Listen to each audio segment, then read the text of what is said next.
자, 여러분 반갑습니다. 미라클 경제 이교수입니다. 자, 일단 오늘 HLB를 보도록 하겠습니다. 일단 HLB가 오늘 마이너스 3% 빠지는 흐름이 나와주고 있죠.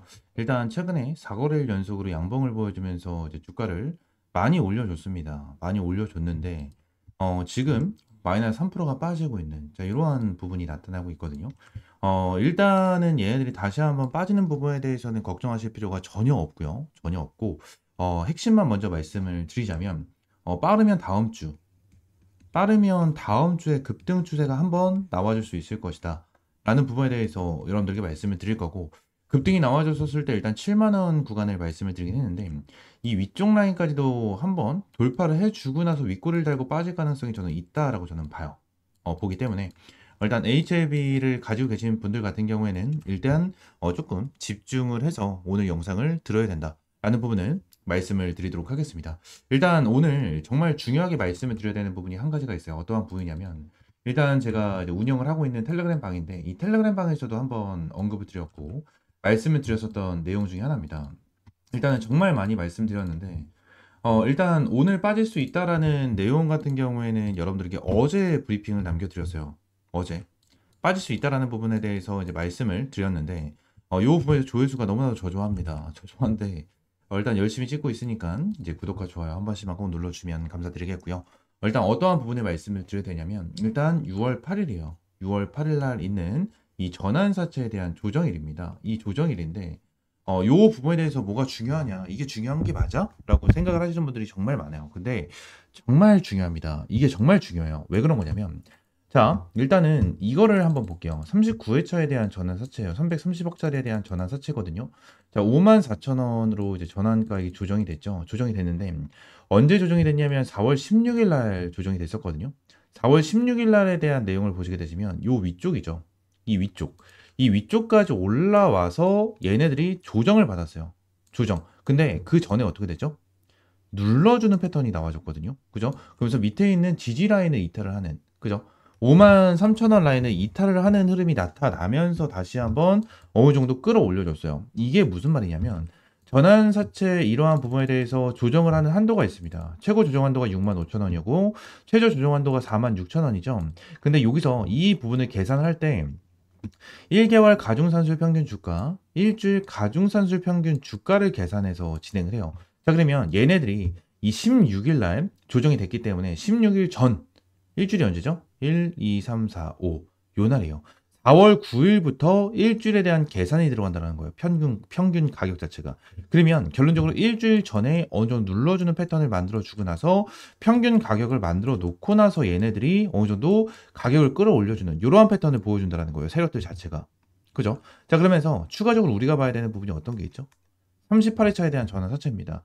지금 날에 애들의 조정 후 전환가액을 보시게 되시면 79,000원으로 되어 있어요. 600억에 대한 사채인데 밑으로 쭉 내리면 3월 8일 날 되어 있죠. 근데 전환사채 같은 경우에는 매 3개월이 되는 날 전환가액 조정일로 한다 라고 되어 있습니다. 그럼 3월 8일 날 조정이 됐기 때문에 언제 진행이 되죠? 6월 8일이겠죠. 6월 8일 날 전환사채가 추가적으로 조정이 된다는 거야. 근데 오늘이 무슨 날이죠? 5월 8일이에요. 5월 8일. 그죠? 정확하게 한 달이 남았다라는 거야. 그럼 이 한 달이 남아있는 이러한 상태에서 한번 눌러줄 수가 있을 것이다. 한번 눌러줄 것이다 라는 부분에 대해서 여러분들이 어제 브리핑을 남겨드렸고, 추가적으로 1개월에 대한 가중산술 평균 주가를 계산하는데 왜 급등을 한다라고 하냐 라고 말씀을 드리는데, 이 부분에서 왜 그런 거냐면, 일주일 가중산술 평균 주가 이것 때문에 그래요. 이것 때문에. 이게 왜 그런 거냐면, 자, 얘네들이 결국 이제 6월 8일 날이죠. 6월 8일 날 결론적으로 이제 전환가액이 조정이 되는데 일요일입니다. 일요일이기 때문에 금요일 또는 월요일 날 될 가능성이 높겠죠. 그죠? 자, 그럼 우리가 계산했었을 때 일주일에 대한 가중산술 평균 주가예요. 그러면 30일 것까지에 대해서 계산이 어느 정도 들어갈 겁니다. 30일 또는 2일부터 이렇게 계산이 들어갈 건데, 여기서 내용을 보시게 된다고 하면 얘네들이 제가 빠르면 다음 주라고 말씀드렸죠. 다음 주에 주가를 급등을 시켰어. 급등을 시켜주고 난 다음에 이 위쪽 구간에 대해서 지켜주게 된다고 하면은 세력들 입장에서 뭐하죠?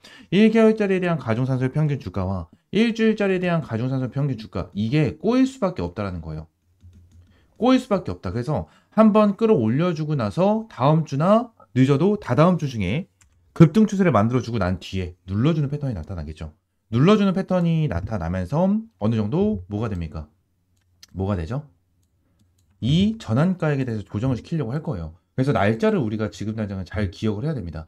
당연히 FDA에 대한 내용도 정말 중요하겠죠. 정말 중요하겠지만 지금 날 이런 것도 정말 중요해요. 지금 날 내용을 보시게 되시면 다음 주 중에 한번 급등 추세를 만들어주고 늦어도 다다음 주 중에 눌러주면서 26, 27, 28, 29, 30일 이 날짜에 어떻게 해야 한다? 다시 한번 눌러주면서 이 주가에 대해서 관리를 하겠죠. 어떤 관리를? 최저 조정 한도까지 받기 위한 관리에 들어갈 거라는 거예요. 관리. 그러면 우리는 지난 어떻게 해야 된다? 1차 타점은 벌써 잡아놨죠. HLB 관련해서 제가 여러분들께 1차 타점을 분명히 타점을 잡아드리면서 브리핑을 남겨드렸습니다. 타점을 잡았으니까 1차적으로 우리가 이번에 주가 급등을 했었을 때에 대해서 1차 매도가 들어가고요. 1차 매도가 들어가고 추가적으로 눌림이 나와줬었을 때 밑에 구간에 대해서 2차 타점이 들어가야 된다는 거예요. 2차 타점. 그죠? 자, 그러면 어떠한 부분을 우리가 볼 수 있어요? 최근에 이제 빠르면 다음 주에 급등할 수 있을 것이다 라는 부분에 대해서 이제 말씀을 드리는 부분 같은 경우에는 어떤 거? FDA에 대한 회신이겠죠. 그죠? 회신이 나와주면서 주가가 급등이 될 거고 회신에 대한 내용이 나와주면서 어느 정도에 대한 물량, 그죠? 물량을 소화하기 위한 차익 실현 물량이 나타나겠죠. 이 차익 실현 물량이 나타나면서 또는 개미털기가 나타나면서 주가가 눌림이 나와줄 거고 큰 폭으로 좀 눌림이 나와줄 겁니다. 이 눌림에 대해서 우리는 다시 한번 타점을 잡고 대응을 해 나가셔야 된다는 거예요. 이해가 되십니까? 자, 그러면 추가적으로 한 가지에 대한 뉴스가 나와서 같이 보도록 할 건데 HLB 이달 가남 신약 세 번째 미국 허가 도전 하반기엔 유럽에 진행을 한다. 라는인데 중국 파트너사 미국 FDA에 보완서류를 제출했고요. 이르면 5월에 허가 재신청을 하겠다. 연내 결과 발표한다. 이러한 내용이 좀 나와줬고요. 지금 내용을 좀 보시게 되시면 보완 요청 사안은 단 하나다. 라는 내용이 좀 나와줬죠.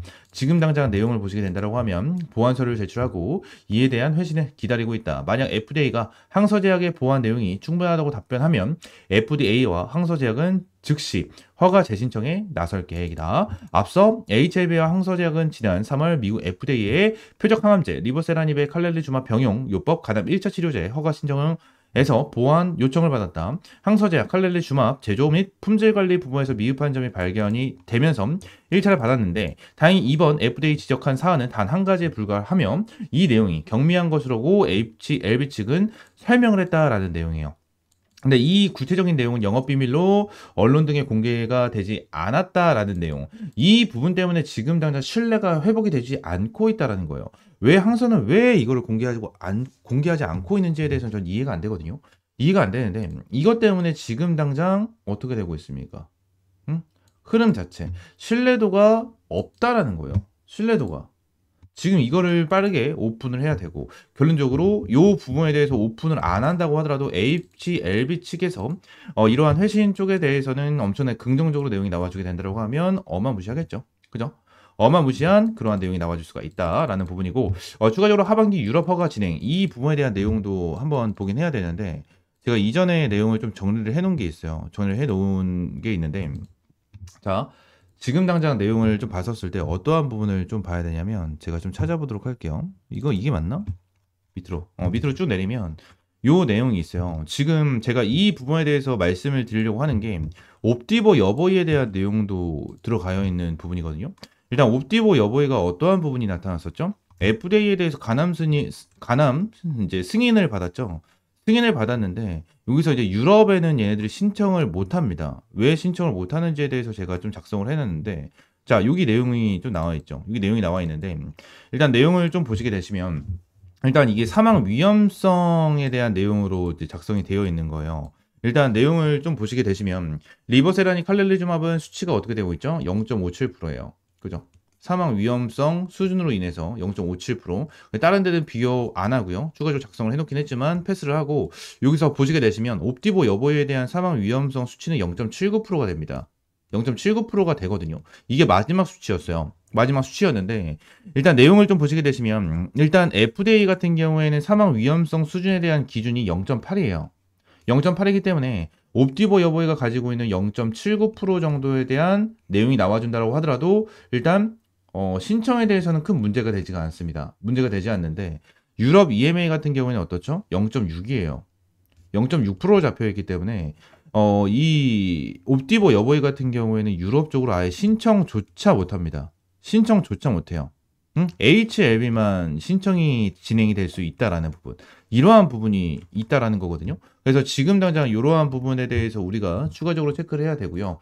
추가적으로 이 유럽 허가 진행을 하는 부분에 대해서 당연히 7월 달에 HLB 진양군 회장이 얘기를 한 대로 FDA에 대해서 승인이 나야지만 결국 하반기에 유럽 허가까지 진행을 하는, 그죠? 이러한 부분까지는 나타날 수 있을 겁니다. 그래서 이러한 부분은 일단은 FDA에 대한 내용이 좀 나와줘야 되는 부분이 있기 때문에 이러한 부분에 대해서 좀 체크를 해야 될 것 같고요. 항소제약은 CRL 수령 24일 만에 FDA가 지적한 사안에 대해서 최고 등급의 테스트를 통해 문제 소지가 없음을 입증하고 관련 데이터를 포함한 보완 서류를 제출했다며 경미한 지적 사항이었던 것만큼 클래스 1 심사로 분류돼 5월 허가 재신청 후 7월 중 승인 받을 수 있기를 기대하고 있다라고 얘기를 했습니다. 그죠? 얘기를 했습니다. 그래서 이러한 부분에 대해서 여러분들이 체크를 하고 이러한 일정에 대해서 확실하게 대응을 하면서 수익을 볼 수 있을 때는 확실하게 수익을 보자라는 부분을 말씀을 드리도록 하겠습니다. 아시겠죠? 자, 지금 당장 HLB 관련해서 우리 주주님들 많이 걱정을 하시고 이 부분에 대해서 어떻게 대응을 해야 될지 모르겠다 하시는 분들도 정말 많아요. 정말 많은데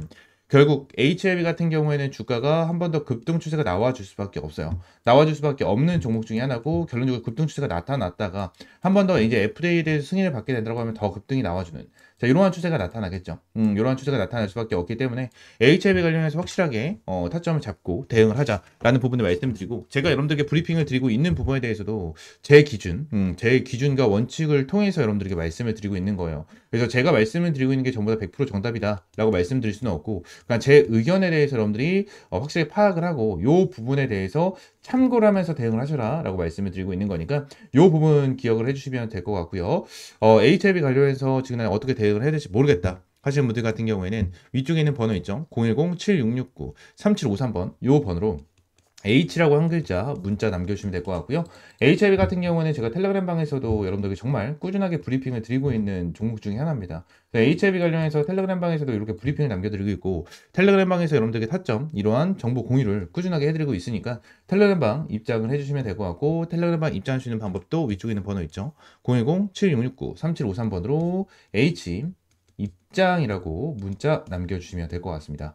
전부 다 100% 무료고요. 여러분들에게 어떠한 금전적인 요구 드리고 있지 않으니까 구독과 좋아요 한 번씩만 꼭 눌러주시면 감사드리겠고요. 추가적으로 제가 한 가지를 좀 준비를 했는데, 자, 조기 대선에 대한 내용을 좀 정리를 해서 가지고 왔습니다. 2025년 조기 대선 관련주를 좀 정리해 놨어요. 지금 이거를 왜 정리했냐면 결국 이재명에 대한 내용이 다 들어가져 있는데, 지금 우리가 봐야 되는 게 이재명입니다. 당연히 이재명을 싫어하시는 분들도 굉장히 많겠죠. 근데 주식 투자를 하는 이유 중에 하나는 수익을 보기 위함이죠. 수익을 보기 위함이기 때문에 결론적으로 이재명이 어떠한 정책을 언급을 하고, 그죠? 어떠한 정책으로 수익이 날 수가 있는지 이러한 부분을 우리가 빠르게 파악을 하고 대응을 하는 게 정말 중요하거든요. 지금 이재명에 대한 입김 자체가 굉장히 강합니다. 어떠한 부분을 얘기를 하면 급등, 어떠한 부분을 얘기하면 급등. 자, 이러한 부분에 대해서 엄청나게 강한 입김을 보여주고 있는 이러한 상황인데, 2022년에도 이재명은 대선 후보였어요. 대선 후보였는데 2022년도에 대선에서 어떠한 정책을 펼쳤는지, 자, 이러한 부분에 대해서 빠르게 파악을 하면 되는데, 이 정책 중에서 아직까지 오픈을 안 한 정책이 한 가지가 있습니다. 이 정책 관련해서 여러분들이 반드시 미리 파악을 하고 미리 선점을 해서 어떠한 관련주가 있고 어떠한 대장주가 있는지를 파악을 하고 대응을 하는 게 정말 중요하다라는 부분을 말씀을 드리고 있는 거거든요. 자, 이러한 부분에 대해서 자, 이 자료 전부 다 100% 무료로 여러분들에게 제공을 해드리고 있으니까 위쪽에 있는 번호 010-7669-3753번 요 번호로 대선이라고 두 글자 문자 남겨주시면 될 것 같고요. 전부 다 100% 무료입니다. 여러분들에게 말씀을 드린 대로 전부 다 100% 무료로 여러분들에게 제공을 해드리고 있으니까 요 자료 반드시 받아 가셔서 이 대선 6월 3일 날 있는 이 조기 대선 전 5월 달에 수익을 볼 수 있는 이러한 타점 받아보시면 될 것 같아요.